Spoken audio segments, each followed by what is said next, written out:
Well, bang a gong, get it on. Absolutely. Oh, Mark Bolan, I'll tell you what, left us too soon. And he was, if you ever got the chance to see Mark Bolan in T-Rex back in the day, you know exactly what I mean. I mean, this dude, um, you got, there are people that, they can just swear shit, and and it's just freaking cool. Mark was that great, great player too. Anyway. How is everybody? Welcome to Hump Day, I think. I am, at times it feels like, jumping between timelines. But anyway, we're here, so that's a good thing. Let me just say favor to all of us. It works. It really works, folks. It really works. And sow your seed today. Speak favor into someone else's life and, expect the harvest. You water and nurture it by the love and the kindness, the empathy, and it's going to grow. So that's a pretty cool harvest. It's like, what are you expecting? Favor. I said that today too. I was out doing things I had to get done, and someone said something, and I said, it's because I got favor on my life. What do you mean you got favor? I said, well, the best of things always happen to me. I said, and I've said it, and now it's in your heart, quote unquote. And once it gets that deep, when you speak it, it's got all this freaking power. Just. I don't think the person really got it, but hey, I sowed the seed. So anyway, nothing missing, nothing broken as well. That's that's peace, man. If there's anything close to perfection, that would be it. And giving thought, Miss Trina, much love to you, sweetie. On our conversation yesterday, I've been thinking, you know, maybe we don't want perfection. Maybe that's the thrill ride.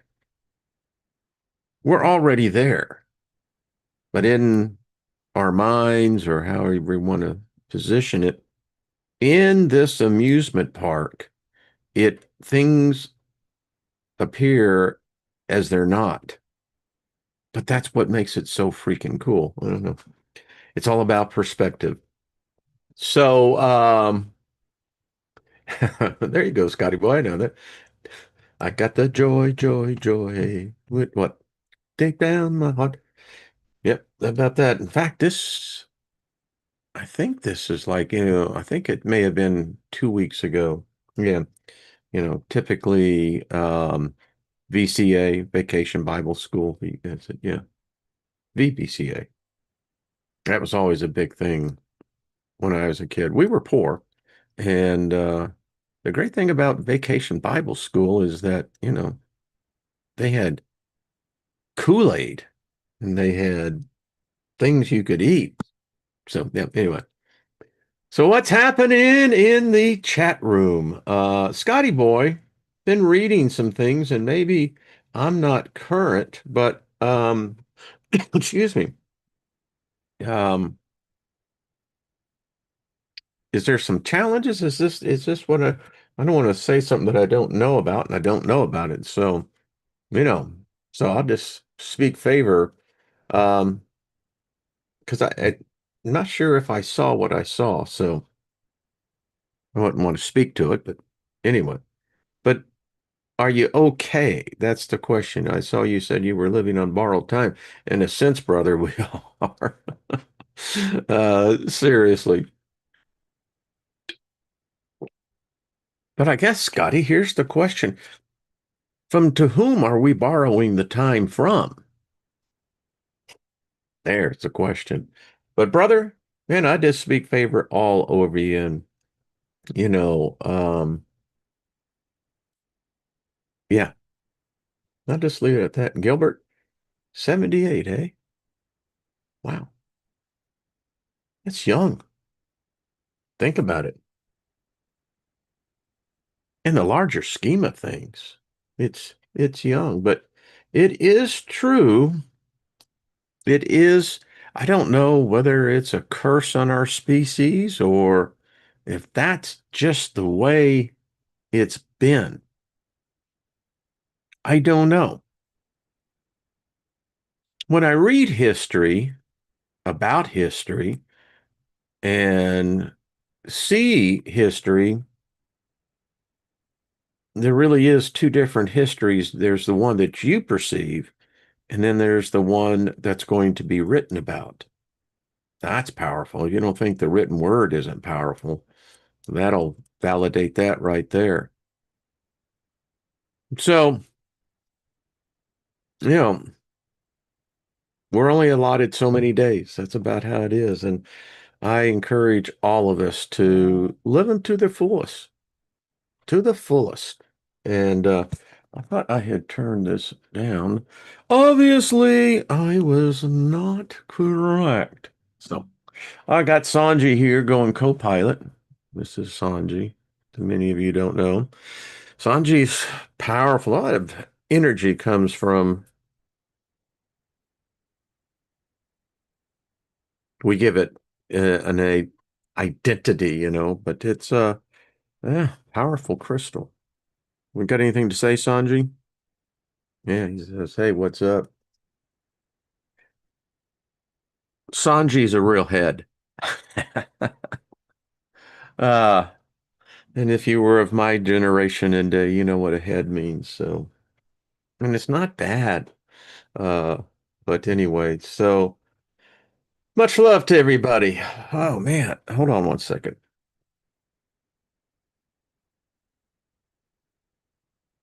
Whew. It is so humid here in like the freaking Amazon rainforest, tropics. The mold is off the scale. And I mean, it's like, wow, mold spores. Anyway, so how is everybody out there? Gogo, how are you doing? So I'm not going to have to pull back into the chat room and see, because at times I'm obviously missing stuff, but you know, you do that. You preferably like to keep the bus driver focused in on the road, right? It's when they're driving and they're turning around talking to you. It's like, hey, would you just look at that, please? No problem. I did it at home. Let me get one thing that, there we go. So I got that. Got that. All right. So Gilbert, happy birthday to you. I know it's early, but hey, it's your day, man. And 78. Yeah. It's perspective. It really is, brother. But yeah, it's so true. It's like you just see it and and it's like, okay, yeah, that's cool. I can keep up with that. But much favor to you as well. Jackie, what's up? Good to see you, Deborah. Hello, Mary Wins.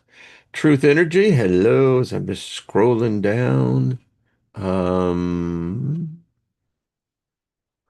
Water means happy. Well, good, cool. Jet, good to see you. Hello, mystical rock hounding. The fossils, I like that. That's a cool handle.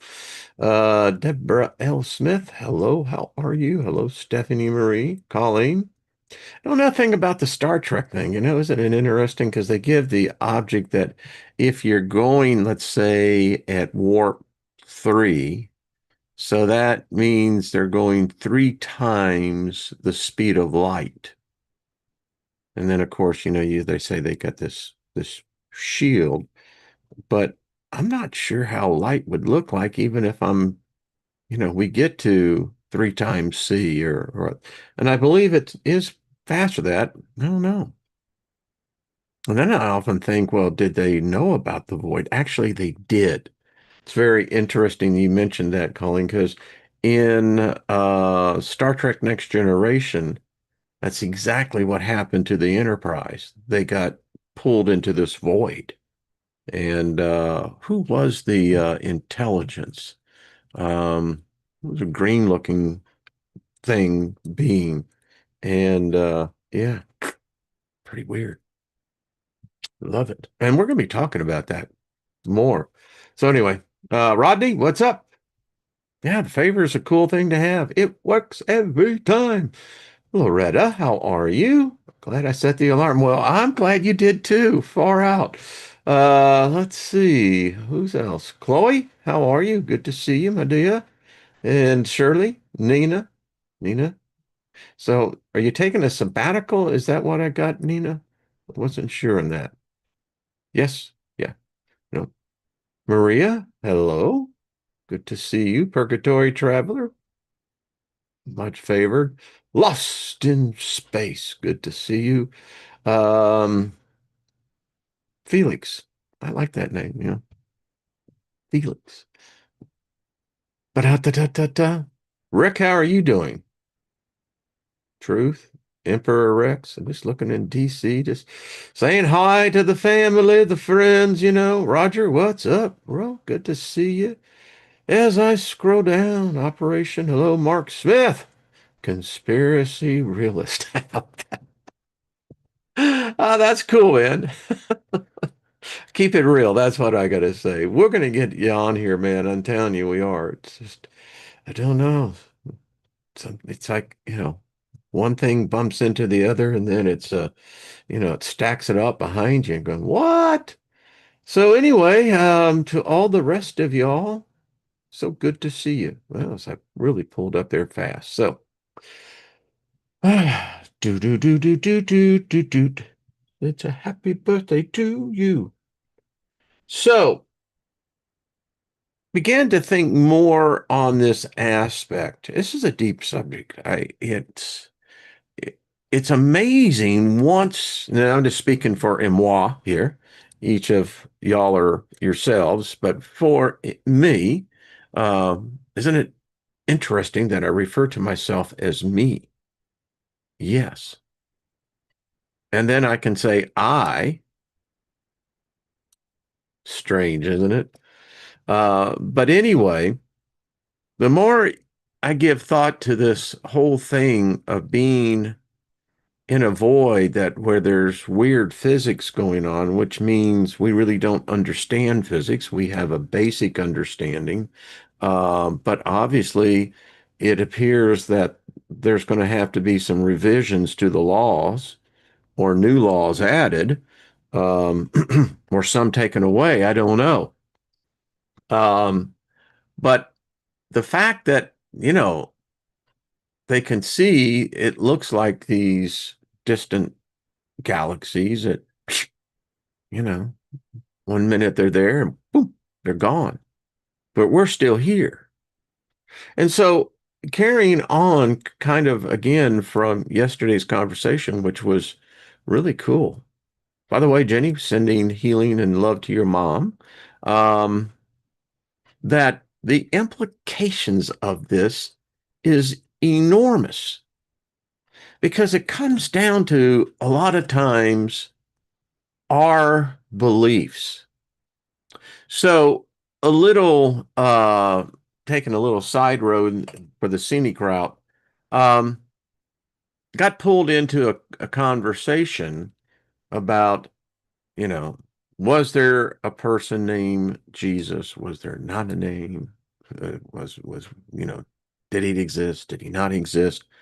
And to me, the debate is tiresome. And the reason for it is that, for example, allow me to present this. I feel like Rod Sterling, not Serling, Sterling. There never was a Rod Serling.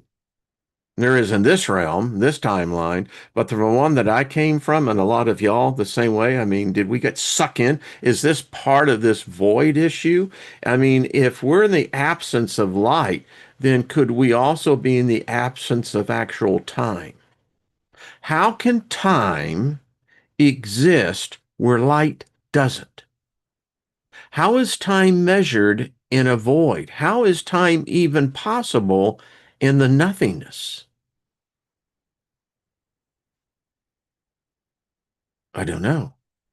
I'm just a simple philosopher, simple man. who asks simple questions.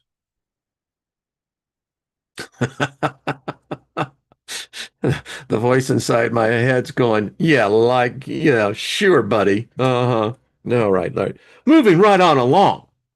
So, but that is a good question, and that may be one we'll have to get really deeper into. Um, if we're in a void, then again, how do we know that this is actually really time? What, because we hear of a ticking of a clock, that somehow or another that we can measure how the earth and the sun and everything is moving, but time is very relative because if it's time here, it's a different time over there. So how is time? Yeah. But anyway, so in this discussion, as I was writing this, I said it's a tiresome debate. It's meaningless because here is some simple reality. For instance, and I want to pull this character up. Let me get this up here. So this is a actual real mask that the Mesopotamians, as you can see, circa 2300 BCE, and this is Sargon's son. Um, Now, look at this. So we know exactly what this living soul, this living spirit, however you want to define him, we know that he lived. Does the world know about him? No. Does the world care? No. They should. Lot that he can teach us here. And the thing about it is the technology to do this super advanced for the time, supposedly. Yeah, supposedly. Um, but my point is, this is a dude that actually lived. We don't have to question it. We don't have to debate it. We don't have to say, well, this may have been written about it, this may have not. And, certainly there was no religion formed around this guy. But the point to the discussion is that he actually lived. There's no debate about that. Regardless if it wasn't even for some of the Sanskrit, that the text that the tablets that we found about his exploits and his father's, there's no question about it. But anyway, that was part of the debate that, well, you know, if there was a Jesus, if there isn't a Jesus, who really, I mean, does it really matter? It, it, I mean, how do you kind of look at this? It's like, geez, you know, I know what Vespasian looked like. We got what he did. We know what his sons look like. You know, we can go back. And so as I was writing there, um, if if it's true, um, Jerusalem first century was at the crossroads of the Silk Road and the Roman road. Uh, Very cosmopolitan, estimated to be 500,000, maybe up to 1 million people live there. They had different quadrants to the city. In other words, there were the Greeks, and there were the Jews, and et cetera, et cetera. Everyone had their section of town, and they had many artisans, sculptors, painters, writers, you know. And I often said that there was someone that was really digging the scene, um, surely there was someone who knew how to draw. Anyway, all right, let's get back on the main road. That's really, that's true, But the Romans were really good at slow deaths. I mean, you know, and the thing about it is that many times it wasn't the cross so much as it was they sometimes strap your ass and let you slowly die on the just the main pole. Yeah. Anyway, moving right on along. Uh, so, don't all roads lead to Rome? Paul Joe is, that's an idiom that, you look at it and you go, yeah, I think I know why they say that because it's still here. You know, Rome never died. People don't understand is that this is some heavy, heavy, uh, we would use the term witchcraft, wizardry, um, of what's happening. I mean, something that supposedly happened 2,000 years ago, and we're still under its rule. Now, that's some powerful shit. That's all I got to tell you. And it's true. All right, so let's get back on the main road. Um, the thought then occurred to me that if we're in this void, right, and we seem to create gods, I think that that's pretty neutral. Every God exists is created by us. You know, it's amazing how we can actually say, for instance, well, God in the first person that someone actually recorded that and was there. Tell me how that happens. But no, no, no, no, no, no, no. That's how we are. We're a gullible species. Maybe it's that because we come from a different place and we know that we're in a place that we don't know anything about. We know it scares us. We know it frightens us because there's things that live in this void that are the things that we would call nightmares. They exist. They're real. Um, and supposedly, if you look at today's paradigm, then each and every one of us are in this battle, whether we volunteered or not. You know, we're in it. Seems like we're maybe that when we're born, maybe that's the portal of how they're capturing us. And that's how we get caught into this thing. I think there's a lot that we don't perceive because we think our science and technology is superior to that. And these old time beliefs, well, they were just ignorant people. Eh. Told someone not too long ago, I said, let me tell you something about those ancient people. They were smarter than you. They had higher intelligent IQs than you. They know more than you. And you're just catching up in their dust. Person said, that's not true. Sure, it is. But we make up gods. Okay, so fine. Do they exist? I haven't seen. I believed in a god, and the thing about it is, it kind of morphed over the decades. Never saw it. Now, this because I may sense that I may have had a feeling, but feelings are just that. They're feelings. So we're in a void. I don't know how we got here. We're here. We're not alone. Milky Way is a big place. I suspect that if there are more advanced civilizations, we're not even at one yet, but let's say a civilization may be at three. Five is the highest scale. Then they figured it out as well. So I guess there's some hope that those species that are more intelligent than we are, thank goodness, that I'm almost assured that they're working on the problem. The problem in which was enormous. I mean, it's, beyond scale. So we got that going for us, right?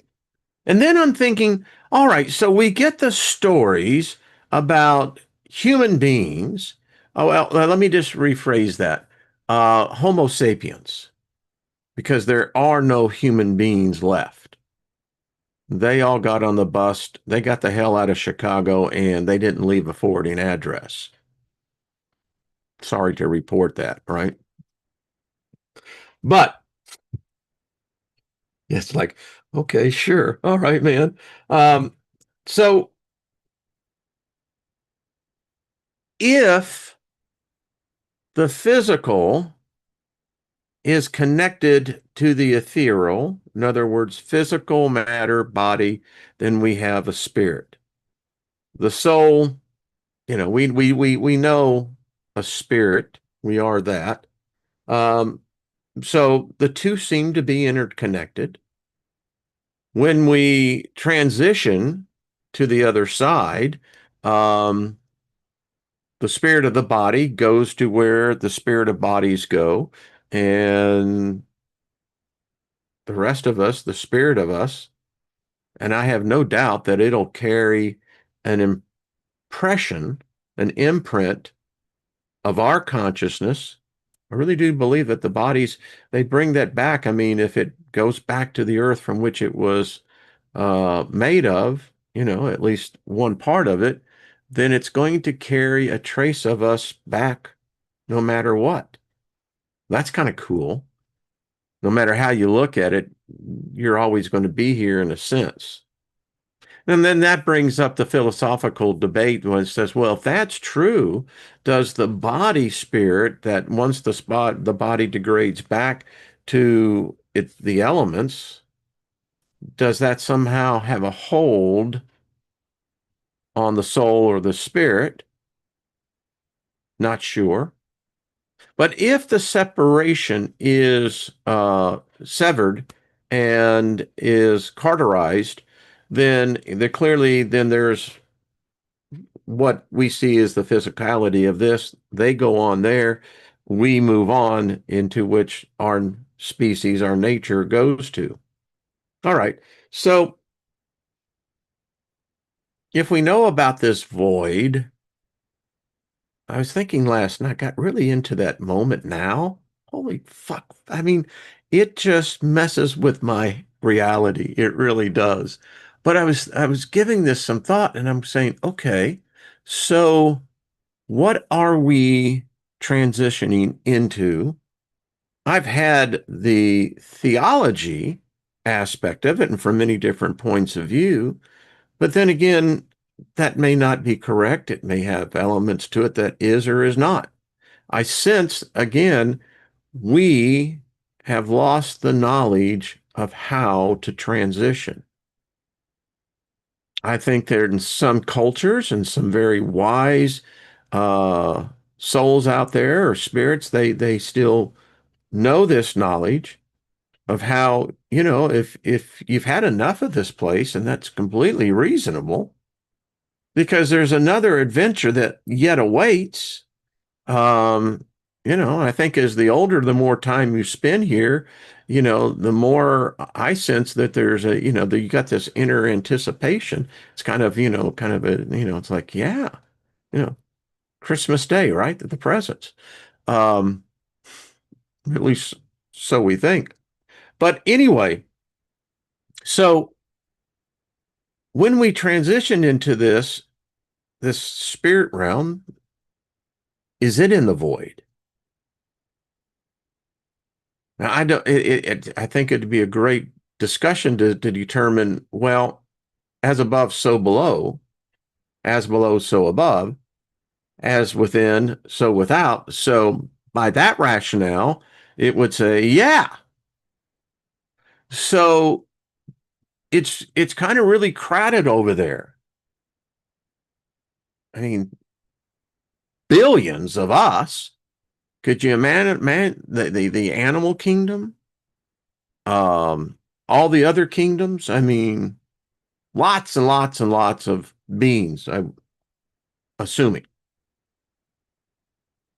One assumes, right? So, do they know? It's odd because I never have heard in any channeling video, any so-called science, seance, in nothing from the other side saying, hey, get your shit together. This void thing is real, man. We're all freaking out over here. Or are there scientific spirits? I mean, think about it. Einstein's somewhere. Hawking's is somewhere. Brilliant minds. And so if that's carried over, I hope it is, then they're continuing to think. So, I mean, is there like a council on the other side? I mean, because I am convinced that we don't really have a real clue of all the near-death experiences I've read, and I've got several volumes. There's no two that are the same. None. They're variations of a theme, but no two are the same. So what's going on? I got thousands and thousands of, testimonies. And when you find uh, a correlation within the variation of the theme, those who said they went to heaven, they they can't define it. It's yeah, and I have a theory behind that. It's because we really don't know what heaven is. We got this perception, and we really don't know. Hell, those who said that they experienced hell when they had their near-death experience, each version of what so-called hell was different.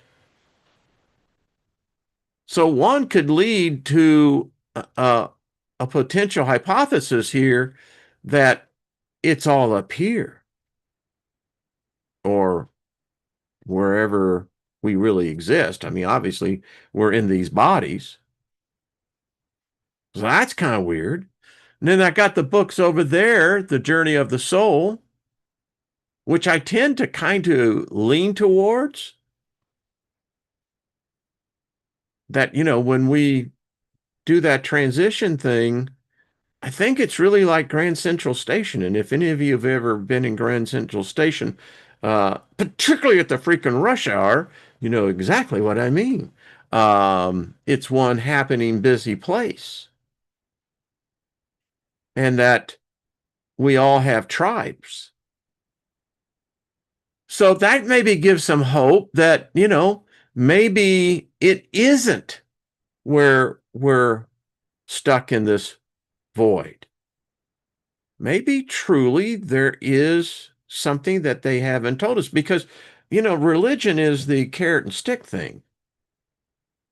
And I don't think reality is like that. I don't even think that if you want to call a God, if that's the approach a God has, that ain't God.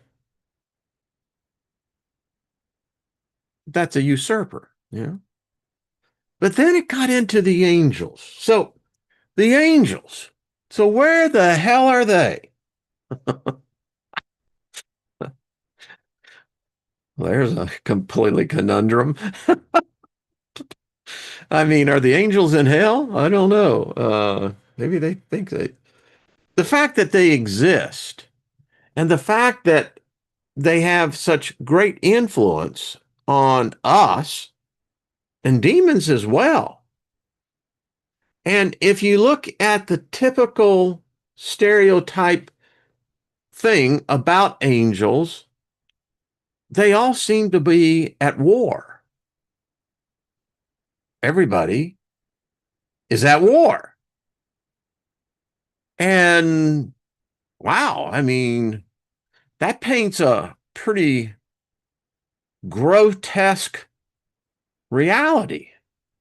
I mean, you've got these beings, they're not physical and they're spiritual supposedly, but they carry swords. They seem to kill other angels.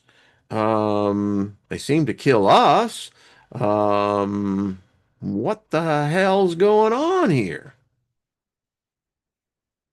And it makes me think at times that Because coming out of Christianity, I knew the angels. I mean, studied under some really good teachers on the subject. And, you look back now and I look back and I go, why didn't I see this? Well, I'll tell you why, because you think you get led into the fact that there's a thing called holy killing, that somehow murder can be somehow holy. Now that's pretty warped, but that's how it goes. So you read about these creatures. You read particularly more in the Old Testament and as into the New. Then you've got the pseudo-apocrypha, um, which is known as the Nag Hammadi. Those are the mystic books that were never canonized, and that therefore that's why they're not to be believed. So the narrative. But anyway, um, you read about these characters. Now, the interesting thing is that you don't really read about the demons in many of the Old Testament and the older books because, well, didn't seem they were that big of a factor. Maybe, maybe not. I don't know.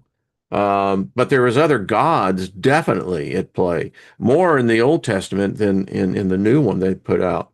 Um, and it's very odd because of those beings, those angels, which we have names for, and it seems that there's a blend of mysticism to mainline theology, but every one of them kill.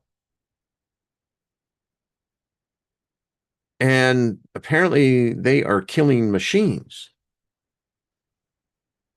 I mean, think about the Exodus story. Gabriel comes down and kills all the firstborn. That was anyone from a newborn baby just being born, if it's the firstborn male, to someone that was 60 years, if they lived that long back then, I don't know. Boom. Yeah. Some of the versions I've read about that is that it was they called it the death fog. It was like this fog that moved through. And anyway, that was the angel of death. That then equates to Gabriel. In fact, it is said that if you see Gabriel, you're already dead.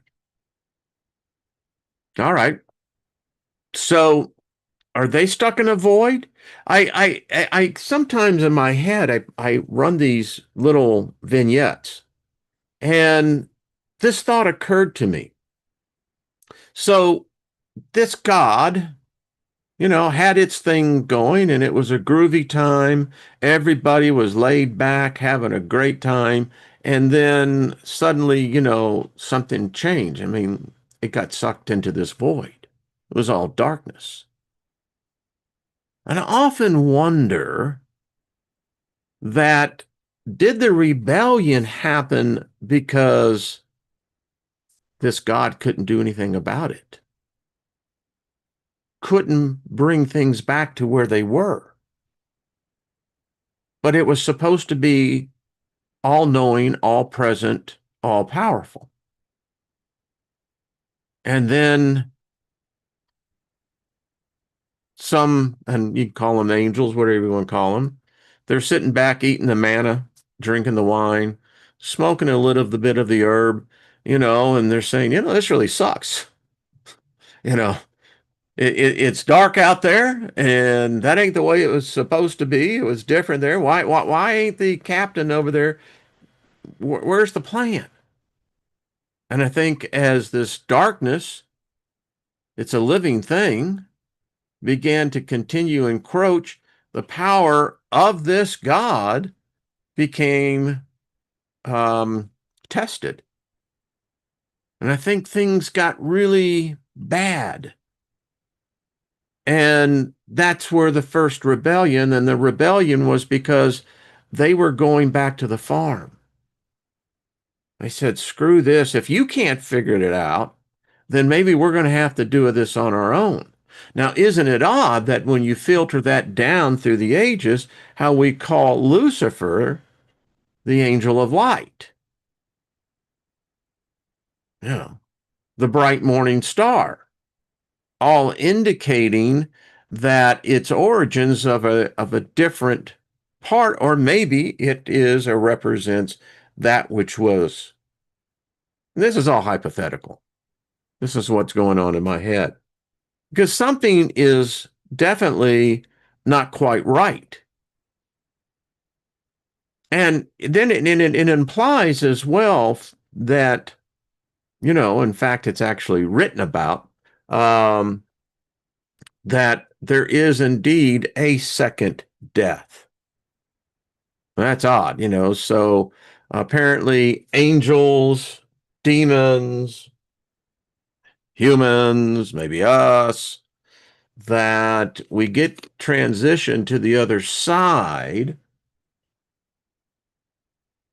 But if you're branded a rebel or you screw up, there's a thing called a second death.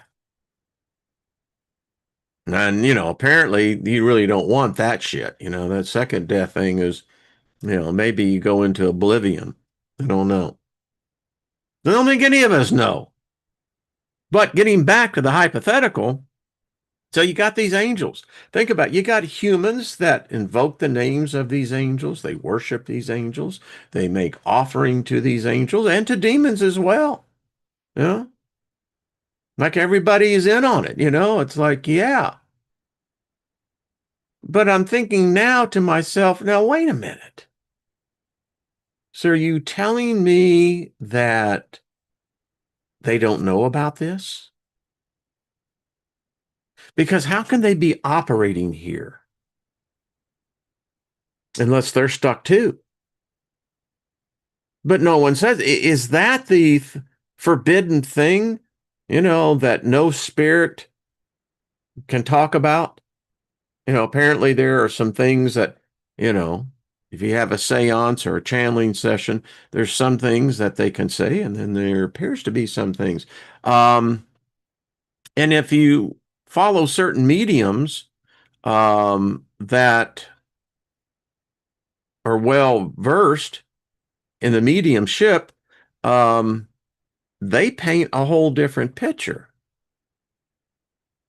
Jonathan, and I'm trying to think of his last name, but I've watched a number of his. I've actually attended them live, and as just watching what's going on here, and it appears that um, in a lot of ways it ain't too much different than over here.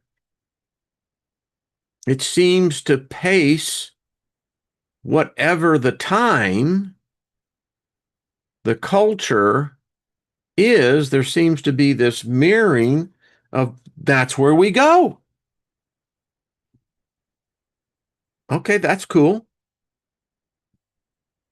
Then I guess that that saying, store your treasures in heaven, right? It's like, wait a minute, that's mine. Um, but I'm just hypothesizing here because the thing about it is I've actually seen an angel, along with a number of other people at the same time. So we were seeing something. If it was an alien, I don't know. Um, I still remember its dress. So seems like that. I've been in crusades, revivals, where everyone stopped and yet there was something else singing. Everybody heard it. And okay, so obviously there's something taking place in that. Now, is that the collective energy? of everybody there. If you're in religious ceremonies, I mean, the energy is high, you know, regardless of which ritual it is. So it gets back into this thing. And since my journey, which is pretty much this channel, it's a diary, um, I've come to discover that, well, that's not the only class of so-called beings there, because now I have to question, well, what exactly is going on here? I mean, what are they worshiping? What are they, who? I used to think that I had these answers, and I'm realizing got very few answers on this, but that was something. So, what was that phenomenon? Was that just something that happened at that moment with that? One of the things I know is that when you bring a lot of Homo sapiens together, and they're all focused in on the same thing, that's when the portals open. That's when the magic happens. And it isn't sleight of hand magic. We're talking about actually interacting in other dimensions at the same time. So I've seen this, experienced it, but then I have to question, so who's heading all this? The problem is like, you start reading the Sumerian tablets, the cuneiforms, the cylinders, and you find out these very smart people. They were not dummies. They were the first, as it is written, they what made the Sumerians different than any other culture is that they became aware of history. They had a deep understanding and perception of understanding they were in a moment of time. And they understood that that moment of time, that is the now. They understood that they would always exist. And that's some powerful stuff. So who and what gods were they dealing with? Well, we know now. We know them very well. The problem is that as that is continued out there, more mysticism and more other stuff gets thrown in. But if you just read the tablets yourself, and there are books out there which you can do that, their stories are very clear. There was another advanced race of beings that were here before us. They were here long before us. I contend that what we're really reading about is an advanced race of beings, a culture of they terraform planets. And maybe that is the hope that, eventually we'll get out of this void. But what a worthy cause. Now, I can't understand the intelligence nor the personalities by beings that do that. It's really up there. Because apparently, as the humans wrote their stories, they sound a lot like us. Confused, murder, a little bit of incest. I mean, if you believe the Abrahamic story, incest is the foundation of humanity. Just telling you, it's just the fact. I mean, where did you think those babies came from? Oh, we don't want to talk about that. Okay, I can dig that. But anyway, getting back to what we found out about these race of beings is that they were imperfect. They had advanced technology, but at the same time, the technology seemed to be very crude, but at the same time, very advanced. But then again, I think about, well, how would a human write a story or an account of gods? Who was the arbiter of truth? Who was the witness? Because obviously it's a very powerful spell, if you want to say it, because we're discussing it now, which means that the Sumerians were right all along. They knew about how the now works. The thing about it is, their description of these beings, of which we would call angels, demons, in the modern point of view, is that, well, they were here long before us. And they got their own shit that they're doing. I mean, they seem to be, again, always at war. Odd how advanced technologies always seems to be so savage, always seems to, bring pain and suffering. But I don't know. It gets mixed up. So, doing the thing on these angels, I came across a number of different papers on this.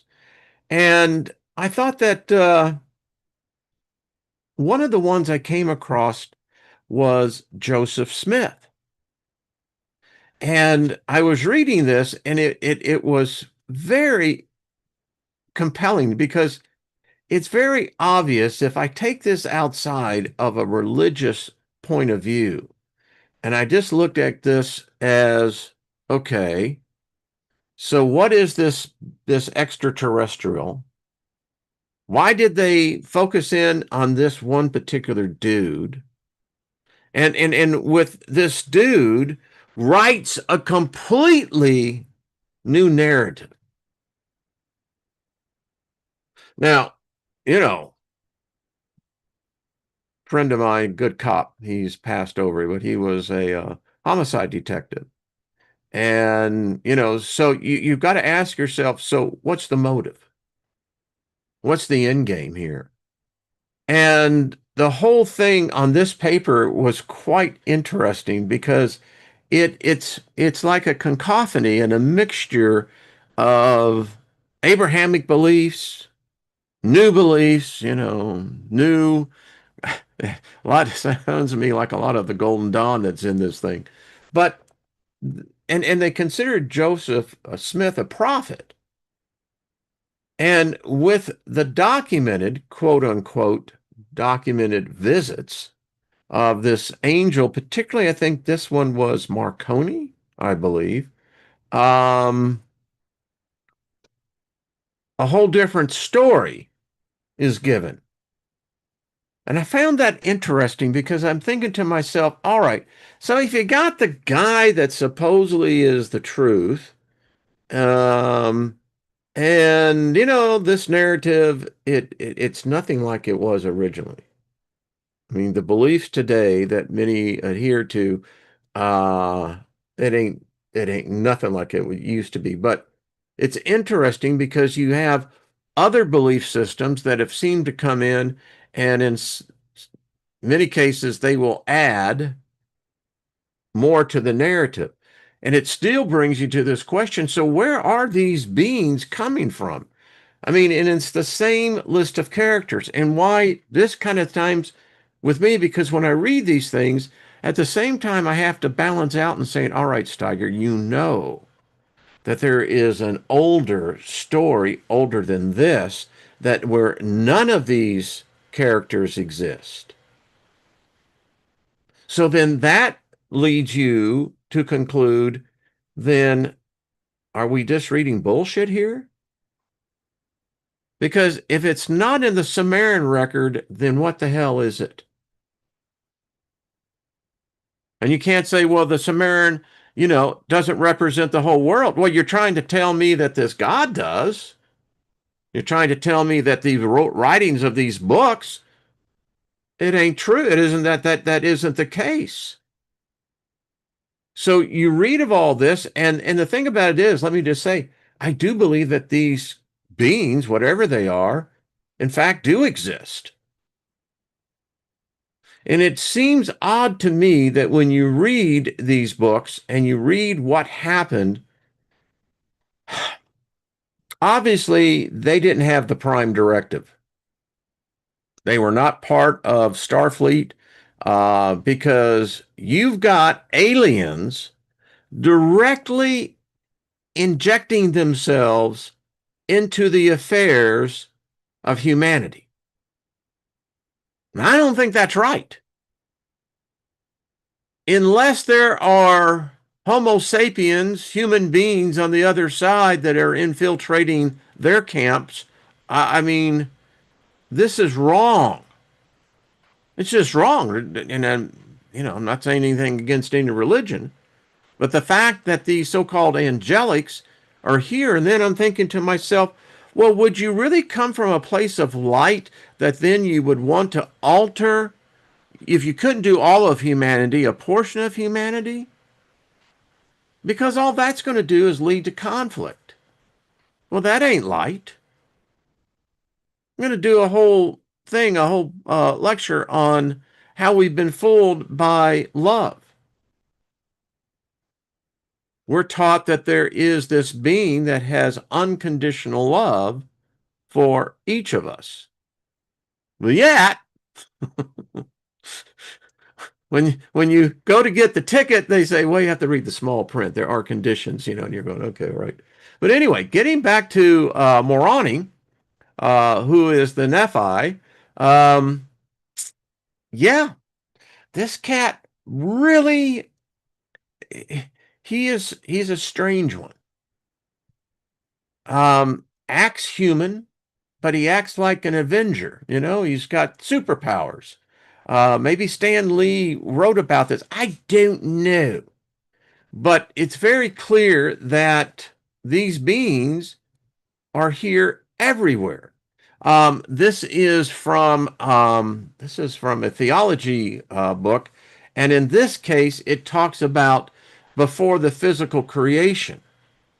And here in their beliefs, angels cannot die, angels don't marry, angels enjoy eating, mightier than man, not as knowledgeable as God. How many angels actually exist? Angels have feelings, angels have their own language, angels have their own names. God's angels are not always in heaven. The angel of the Lord, you hear that a lot. Other difficulties with the word angels, different orders of angels, the archangels, the seraphim, the cherubim, the four living creatures, the 24 elders, the seven spirits of God, the remaining angels. Don't contact or worship angels. Don't disrespect angels. What angels look like. Some angels have man features. Some angels may look like women. Unrecognized angels. Some angels look like animals. Some angels look like horses. Some angels combine man-like and animal-like features. Woo! Got your attention yet? The primary angelic functions and responsibilities. God's angels protect us from harm. Well, it's like this is the book. And you look at the chapters, you're going, really? And it's quite interesting to read. God's angels leads towards salvation. And, again, you have to understand the source. God's angel guide us in physical ways. God's angels give us encouragement, strength. God's angels also serve us by punishing, okay, the unrighteous. That gets in a whole different debate anyway. Let's see. God's angels serve us when they punish us for our sins. Now that gets really into some warped stuff there. But anyway, God's angels serve us by fighting Satan and his demons. That gets into a whole thing, the whole debate here, particularly with this group. World of demons, Lucifer and Satan, angels become demons.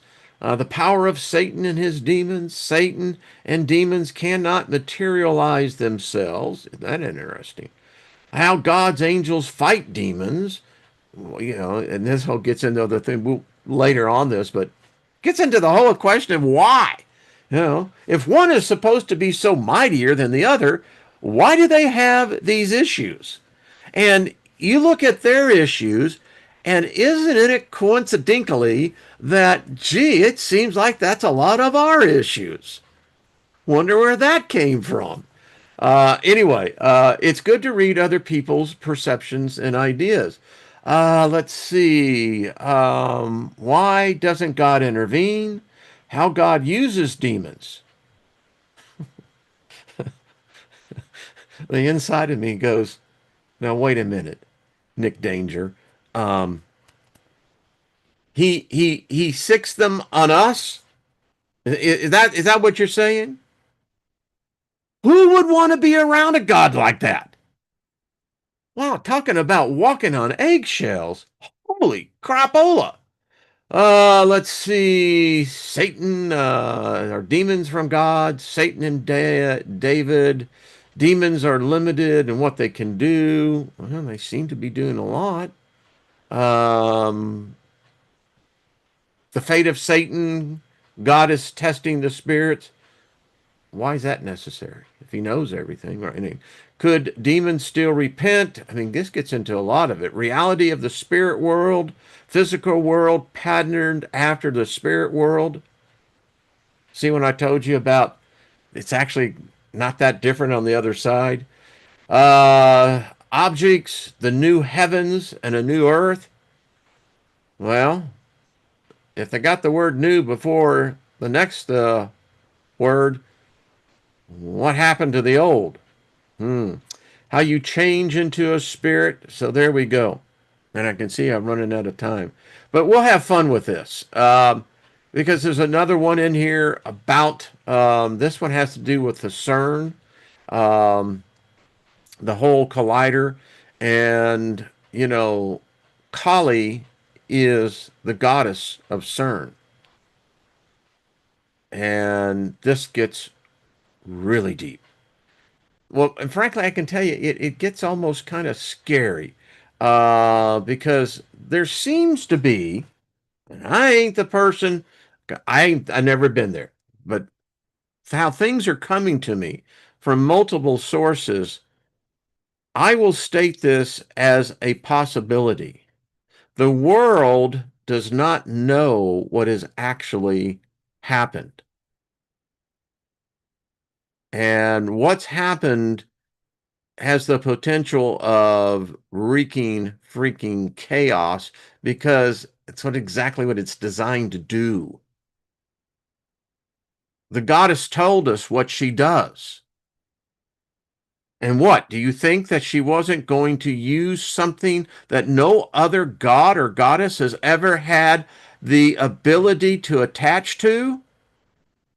Just imagine, folks, what the fuck is really going on here?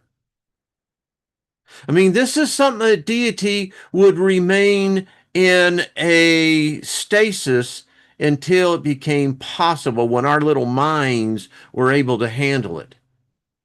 And she needs this type of energy in order to do what she does and has always done. Oh, it gets deep, folks. Tell me if that doesn't get you going. And anyway, we'll have another one on this one, but wanted just to show you and it gets in this deeper part of it is as well. They know it's the void. There's an energy to this darkness, and humanity. I don't know. Maybe there's some have it. When I try to start getting close to it, it's mind expanding, mind blowing. There is something to this, and it appears that certain humans, certain group of humans are well aware of this and that they're partaking a part of this as well. This is some deep stuff. Even the paper I have in the article, I've saved this, is that there's a group of physicists there. There's a smaller collider within the large hadron collider. They are reporting after years of multiple experiences, there's a dark entity living in that collider. They know it is, and they know it has intelligence. Deep stuff. That's all I got to say. All right, folks. hoping to have Mike and Cindy. I know that they got things, and if they're not, then I'll be here because it'll be, well, the cooler part of this week is next week they say is going to be a real scorcher. So again, this has been fun. I hope you all have enjoyed it. Let me know what you think by hitting the like button. Thank you very much. But let me know about it on the comments. I mean, there's some deep, deep stuff. I mean, it's like, holy crap. I mean, the existence is just not on one plane. Existence can can literally exist in multiple planes at the same time. That just opens up a whole new kind of world.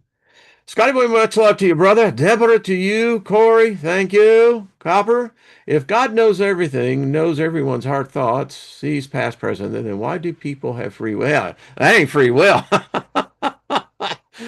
No, no, no, no.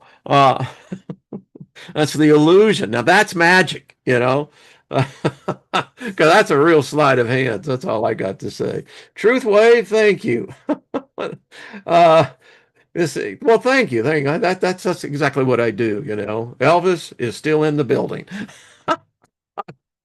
All right, everybody. Much love to you. See y'all tomorrow because we got lots to talk about. I mean, we've just started on this. It opens up a whole new landscape. I mean, it's like, and again, we pay respect to these beings. Right? No disrespect here. But I will say this to these other beings. Don't come on my territory unless you're asked. I have the respect and the decency to ask before I go. So there you go. All righty, everybody. Funny is, I don't buy that. I don't know what, I'm not selling anything. This is commercial free. I ask for nothing, just the company and the open-mindedness. All right, everybody. Much love to you. See you on Thursday and have a great time and the rest of the day. Let me know your thoughts. All righty.